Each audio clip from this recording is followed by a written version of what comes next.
what are some of the things that drive you kind of nuts about either other gyms or gym behavior out there? Lack of awareness is number one, probably. And it doesn't matter. I'm sure with with gyms that charge a lower rate, I'm sure you're going to get a lot more people doing a lot more. Uh, let's just call it like dumb things, or super lack of awareness of these things.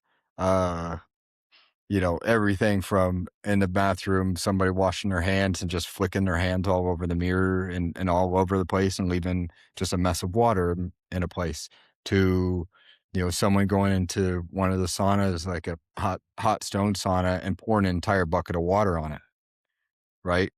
It doesn't work like that, right? Like, pouring an entire bucket of water on it, like, and then it drips down and gets on the wood and then eventually it starts kind of warping the wood a little bit, just because of the abundance of water. A little bit of water, they're built like that. It's fine because it evaporates. But when you pour an entire bucket of water, any sort of wood's going to kind of warp a little bit, especially if it sits there. Um, to people, we have specific locations for weights and everything like that. People will take a weight clear across the gym that's not supposed to be in a certain area and just leave it there, leaving dumbbells out to leaving kettlebells out. And, they have no awareness. They'll leave bars loaded up all the time. And that happens more often than not. And, you know, our staff, they shouldn't have to do that. Like, Yeah. staff is supposed to be to make sure that the facility is running correctly, everything like that, and helping out with cleanliness and everything. But they're not there to be someone's maid.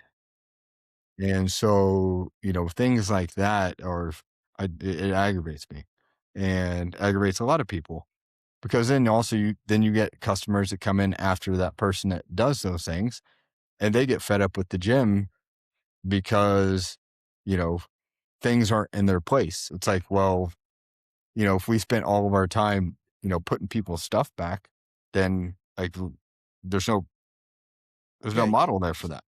Yeah, you can't run your business. And once again, other people's manners kind of dictate how you got to run your business, and that's kind of the case with a lot of these things that I talk about on this show is, it's just the everyday little common courtesies, that Oh yeah. could easily be avoided. And unfortunately, most of those people probably wouldn't listen to the show and reflect on those behaviors. So a lot of times it's us kind of having to figure out a way to deal with those behaviors in a way and Yes. or find different processes to avoid it.